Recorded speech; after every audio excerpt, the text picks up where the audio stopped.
మహబూబ్ నగర్ స్థానిక సంస్థల ఉప ఎన్నిక ఉత్కంఠ రేపుతోంది. పరువు నిలుపుకోవటం కోసం బీఆర్ఎస్ నానా పాటలు పడుతోంది. ఓటర్స్తో పాటు బీఆర్ఎస్ లోకల్ బాడీ మెంబర్స్ ను కూడా గోవా క్యాంపుకు తరలించింది. 2 రోజులుగా గోవాలో వాళ్లంతా కూడా మునిగి తేలుతున్నారు. అయితే ఇంత చేస్తున్నా కూడా స్థానిక సంస్థల ఓటర్లు తమకు ఓటు వేస్తారన్న నమ్మకం అయితే ఆ పార్టీలో కనిపించడం లేదు. గోవా నుంచి నేరుగా పోలింగ్ కేంద్రాలకు తీసుకువచ్చి ఓటు వేయించేలా ఆ పార్టీ ముఖ్య నేతలు వ్యూహాలను సిద్ధం చేసుకున్నారు. బీఆర్ఎస్ నేతల ప్రలోభాలు ఎలా ఉన్నా కూడా తన గెలుపు ఖాయమని కాంగ్రెస్ అభ్యర్థి మన్నే జీవన్ రెడ్డి ధీమాగా ఉన్నారు. ఏప్రిల్ 2వ తేదీన అభ్యర్థుల భవితవ్యం తేలబోతుంది.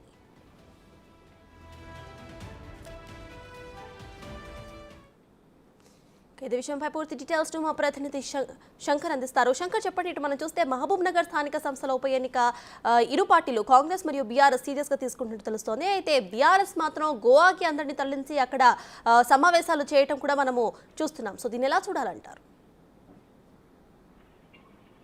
సర్తాజ్, ఓవరాల్ గా ఈ యొక్క ఎమ్మెల్సీ ఉప ఎన్నికనంతా కూడా పూర్తి స్థాయిలో రసవత్తరంగా మారనుంది. ముఖ్యంగా కాంగ్రెస్ వర్సెస్ బీఆర్ఎస్ మధ్య కూడా ఈ పోటీ నెలకొనబోతుంది. ఎందుకంటే గతంలో బీఆర్ఎస్ పార్టీ అధికారంలో ఉన్నప్పుడు స్థానిక సంస్థల ఓటర్లంతా కూడా బీఆర్ఎస్ కు చెందిన వారే కావడంతో వారు గెలుస్తామన్న ధీమాతో కూడా ఉన్నారు కొన్ని రోజుల వరకు. కానీ అదంతా కూడా ఇప్పుడు పూర్తిగా మారిపోయింది. రాష్ట్రంలో కాంగ్రెస్ పార్టీ అధికారంలోకి వచ్చిన తర్వాత స్థానిక ఓటర్లుగా ఉన్నటువంటి జెడ్పీటీసీలు, ఎంపీటీసీలు, కౌన్సిలర్లంతా కూడా కాంగ్రెస్ వైపు చూస్తున్నారు. ఈ క్రమంలోనే ఇప్పుడు మొత్తంగా దాదాపు 1459 మంది ఓటర్లు ఈ యొక్క స్థానిక సంస్థల ఉప ఎన్నికల్లో ఓటు వేయడానికి ఇప్పటికే ఇక్కడ అంతా సర్వం సిద్ధం చేశారు. గత 3 రోజుల నుంచి కూడా పూర్తి స్థాయిలో ఉమ్మడి పాలమూరు జిల్లాకు సంబంధించినటువంటి స్థానిక ఓటర్లంతా కూడా గోవాకు తీసుకెళ్లి అక్కడ క్యాంపు రాజకీయాలకు తెరలేపారు బీఆర్ఎస్ పార్టీకి చెందినటువంటి నాయకులు. ఎందుకంటే బీఆర్ఎస్ పార్టీకి సంబంధించినటువంటి స్థానిక ఓటర్లు సింహభాగం తమ వైపు ఉన్నప్పటికీ కూడా గవర్నమెంట్ మారడంతో ఒక్కసారిగా భవిష్యత్తులో వారికి అభివృద్ధి పనులు జరగాలన్నా, వారికి సంబంధించినటువంటి పనులు చేసుకోవాలన్నా కూడా కాంగ్రెస్ పార్టీ వారికి అనుకూలంగా ఉంటుందని చెప్పి కూడా స్థానిక లోకల్ బాడీ మెంబర్లంతా కూడా ఆశిస్తున్నటువంటి పరిస్థితి కనిపిస్తుంది. ఈ నేపథ్యంలో గత 2 రోజులుగా చూసాము. ఓవరాల్ గా గోవాలోనే క్యాంపెయినింగ్ వేశారు.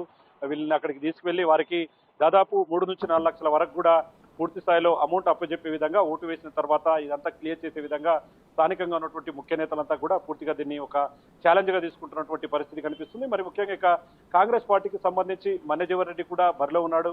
ఈ క్రమంలోనే ఆయన గతంలో బీఆర్ఎస్ పార్టీలో ఉండి ఆ పార్టీ విధి విధానాల నచ్చక కాంగ్రెస్ పార్టీలోకి జాయిన్ అయ్యాడు. ఆ క్రమంలో మన్నే జీవన్ రెడ్డి సైతం కూడా మొత్తంగా ఆయన సేవా కార్యక్రమాలు కావచ్చు, ఇవన్నీ కూడా ఆయనకు ఉపయోగపడే అంశంగా కనిపిస్తుంది.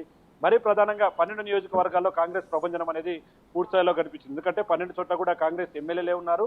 ఇప్పుడు ఏదైతే గతంలో బీఆర్ఎస్ పార్టీలో ఎవరైతే జెడ్పీటీసీలు, ఎంపీటీసీలు, కౌన్సిలర్ గా ఉన్నారో వారికి అందరికీ కూడా అప్పుడు పదవులకు మాత్రమే పేర్లు, తమను ఏ పనులు చేసుకోలేవని చెప్పి కూడా చాలా చోట్ల చాలా సందర్భాల్లో ఆరోపణలు వచ్చాయి. ఈ క్రమంలోనే బీఆర్ఎస్ పార్టీకి చెందినటువంటి ముఖ్యమైనటువంటి కౌన్సిలర్లు, జిల్లా జెడ్పీ చైర్పర్సన్లు వీరంతా కూడా కాంగ్రెస్ పార్టీలోకి జాయినింగ్స్ క్లియర్ గా అయిపోయాయి. మొత్తం 5 మున్సిపాలిటీలకు సంబంధించి 4 మున్సిపాలిటీలు ఇప్పటికే కాంగ్రెస్ ఖాతాలోకి వెళ్ళాయి. మిగిలిన ఒక నాగర్ కర్నూలు మినహాయిస్తే ఇదంతా చూస్తుంటే రేపు ఉదయం ఏదైతే ఈ యొక్క పోలింగ్ కేంద్రాల దగ్గరికి గోవా నుండి నేరుగా వారిని తరలించేందుకు అయితే పూర్తి స్థాయిలో బీఆర్ఎస్ శ్రేణులు ముందుకు వెళ్తున్నాయి.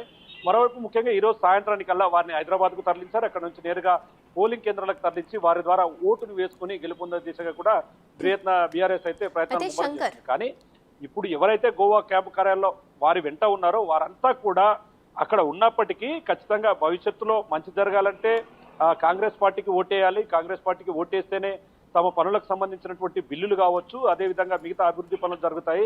లేదంటే మళ్ళీ మనమంతా కూడా వెనక్కి నెట్టివేయబడతామనే క్రమంలో కూడా అక్కడ ఉన్నటువంటి స్థానిక సంస్థల ఓటర్లంతా కూడా ఆలోచిస్తున్నట్టుగా తెలుస్తుంది.